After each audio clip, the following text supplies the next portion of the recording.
Hello, my name is Athat Pian Shinthao Palu. I'm from the country of Myanmar.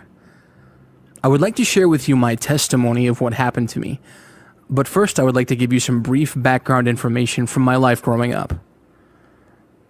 I was born in 1958 in the town of Bogala, on the Irrawaddy Delta of southern Myanmar, formerly Burma.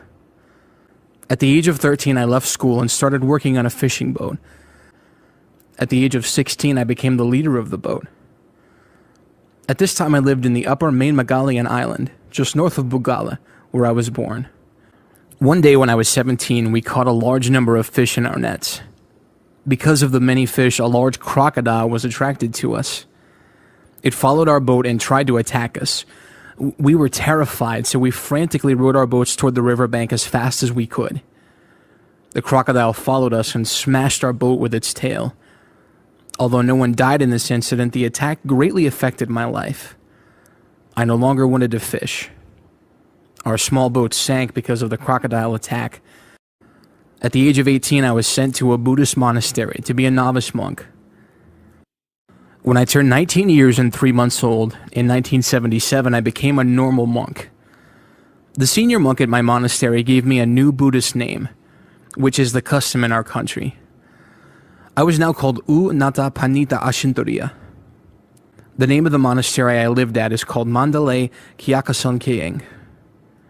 The senior monk's name was called Uzadila Kiar Nikansayada. He was the most famous Buddhist monk in all of Myanmar at the time. Everyone knew who he was. He was widely honored by the people and respected as a great teacher. I say he was because in 1983 he suddenly died when he was involved in a fatal car accident. His death shocked everyone. At the time, I had been a monk for 6 years. I tried hard to be the best monk I could and to follow all the precepts of Buddhism. At one stage, I moved to a cemetery where I lived and meditated continually. Some monks who really want to know the truths of Buddha do things like I did. Some move deep into the forest where they live a life of self-denial and poverty. I sought to deny my selfish thoughts and desires, to escape from sickness and suffering, and to break free from the cycle of this world. For years, I strived to be the best monk I could, and not to harm any living being. I studied the holy Buddhist teachings just like all my forefathers had done before me. My life proceeded as a monk, until I got very, very sick. I was in Mandalay at the time, and had to be taken to the hospital for treatment. The doctors did some tests on me and told me that I had both yellow fever and malaria at the same time. After about 1 month in the hospital, I was getting worse. The doctors told me there was no chance for me to recover and discharged me to make arrangements to die. After I was discharged from the hospital, I went back to the monastery where the other monks cared for me. I grew weaker and weaker and was lapsing into unconsciousness. I learned later that I actually died for 3 days. My body decayed and stunk of death. My heart stopped beating. My body was prepared for cremation and was put through traditional Buddhist purification rites. Although I faded away in my body, I remember my mind and spirit were fully alert. I was in a very, very powerful storm. A tremendous wind flattened the whole landscape until there were no trees or anything else standing, just a flat plain. I walked very fast along this plain for some time. There were no people anywhere. I was all alone. After some time, I crossed a river. On the other side of the river, I saw a terrible, terrible lake of fire. In Buddhism, we do not have a concept of a place like this. At first, I was confused, and I didn't know it was hell until I saw a demon. His face looked like the face of a lion. His body was like a lion, but his legs were like a serpent spirit. He had a number of horns on his head. His face was very fierce, and I was extremely afraid. Trembling, I asked his name. He replied, "I am the King of Hell, the Destroyer." The King of Hell told me to look into the lake of fire. I looked and I saw the saffron-colored robes that Buddhist monks wear in Myanmar.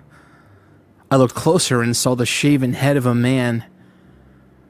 When I looked at the man's face, I saw it was Uzadila Kian Nikansayada, the famous monk who had died in the car accident in 1983. I asked the king of hell why my former leader was confined to this lake of torment. I said, why is he in this lake of fire? He was a very good teacher. He even had a teaching tape called Are You a Man or a Dog?, which had helped thousands of people understand that their worth as humans is far greater than the animals. The king of hell replied, yes, he was a good teacher, but he did not believe in Jesus Christ. That's why he is in hell. I was told to look at another person who was in the fire. I saw a man with very long hair wrapped on the left-hand side of his head. He was also wearing a robe. I asked the king of hell, who is this man? He replied, this is the one you worship, Gautham Budha. I was very disturbed to see Gautama in hell. I protested, Gautama had good ethics and good moral character. Why is he suffering in this lake of fire?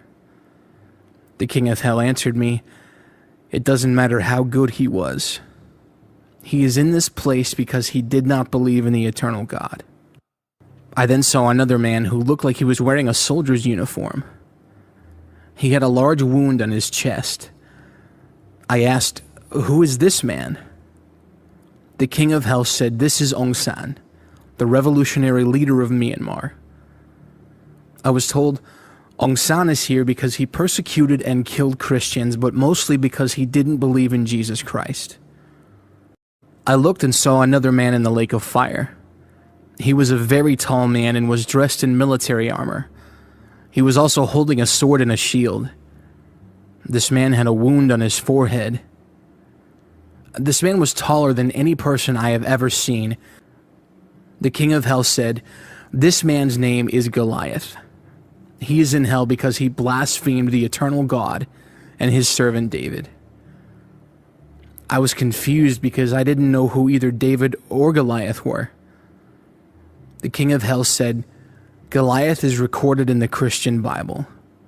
You don't know him now, but when you become a Christian, you will know who he is. Another demon came to me.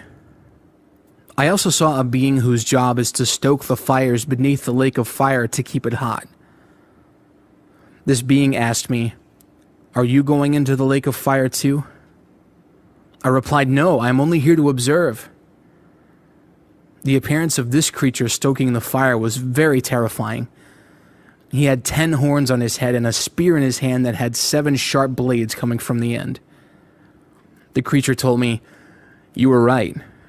You came here just to observe. I cannot find your name here. He said, you must now go back the way you came. I was hot and in great pain. Finally, after walking for about 3 hours, I came to a wide road. I walked along this road for some time until I came to a fork. One road going off to the left was wide. A smaller road went off to the right-hand side. There was a signpost at the fork saying that the road to the left was for those who do not believe in the Lord Jesus Christ. The smaller road to the right was for believers in Jesus. I was interested to see where the larger road led, so I started down it. There were 2 men walking about 300 yards ahead of me. I tried to catch up with them so I could walk with them, but no matter how hard I tried, I couldn't catch up. So I turned around and went back to the fork in the road. I continued to watch these 2 men as they walked down the road away from me. When they reached the end of the road, they were suddenly stabbed. These 2 men cried out in great pain. I also cried out when I saw what happened to them. I realized the bigger road ended in great danger for those who traveled down it. I started walking down the Believer's Road instead. After traveling for about 1 hour, the surface of the road turned to pure gold. I then saw a man standing in front of me. He was wearing a white robe. I also heard beautiful singing. Oh, it was so beautiful and pure. It was much better and more meaningful than the worship we have in churches here on earth. The man in the white robe asked me to walk with him. I asked him, what is your name? But he did not answer.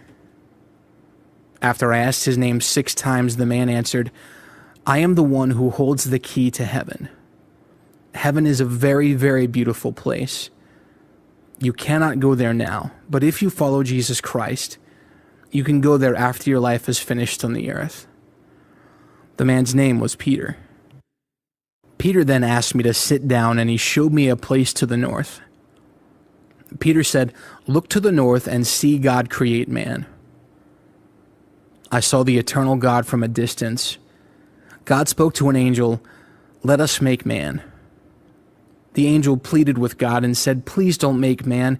He will do wrong and will grieve you." But God created man anyway. God blew on the man, and the man came to life. He gave him the name Adam. Then Peter said, "Now get up and go back where you came from. Speak to the people who worship Buddha and who worship idols. Tell them they must go to hell if they don't change. Those who build temples and idols will also have to go to hell. Those who give offerings to monks to earn merit for themselves will go to hell. Those who chant and give life to the idols will go to hell. All those who don't believe in Jesus Christ will go to hell." Peter told me to go back to earth and testify about the things that I had seen. He also said, "You must speak your new name. From now on, you are to be called Paul, who came back to life." I didn't want to go back. I wanted to go to heaven. Angels opened a book. First, they looked for my childhood name in the book, but they couldn't find it. Then they looked for the name I had been given when I entered the Buddhist monkhood, but it wasn't written in the book either. Then Peter said, "Your name is not written here. You must return and testify about Jesus to the Buddhist people." I walked back along the Gold Road. Again, I heard beautiful singing, the kind of which I have never heard before or since. Peter walked with me until the time I returned to earth. He showed me a ladder that reached down from heaven to the sky. The ladder didn't reach down to earth, but it stopped midair. On the ladder I saw many angels, some going up to heaven and some going down the ladder. They were very busy, and I asked Peter, "Who are they?" Peter answered, "They are the messengers of God. They are reporting to heaven the names of all those who believe in Jesus Christ, and the names of those who don't believe." Peter then told me it was my time to go back. The next thing I was aware of was the sound of weeping. I heard my own mother cry out, "My son, why did you leave us now?" I also heard many other people weeping. I realized I was lying in a box. I started to move. My mother and father started shouting, "He's alive! He is alive!" Other people who were farther away did not believe my parents. I then placed my hands on the sides of the box and sat upright. Many people were struck with terror. They cried out, "It's a ghost!" and ran away as fast as their legs could carry them. Those who remained were speechless and trembling. I noticed I was sitting in smelly liquid and body fluids, enough to fill about 3.5 cups. This was liquid that had come out of my stomach and my insides while my body was lying in the coffin. This is why people knew I had indeed been dead. I learned later that I was just moments away from being cremated in the flames. In Myanmar, people are placed in a coffin. The lid is then nailed shut and the whole coffin is burned. When I came back to life, my mother and father were being allowed to look at my body for the very last time. Moments later, the lid of my coffin would have been nailed shut and I would have been cremated. I immediately started to explain the things I had seen and heard. People were astonished. I told them about the men I had seen in the lake of fire and told them that only the Christians know the truth, that our forefathers and us had been deceived for thousands of years. I told them everything we believe is a lie. The people were astonished because they knew what kind of a monk I had been and how zealous I had been for the teachings of Buddha. In Myanmar, when a person dies, their name and age is written on the side of the coffin. When a monk dies, the monk's name, age, and the number of years he has served as a monk are written on the side of the coffin. I had already been recorded as dead, but as you can see, now I am alive.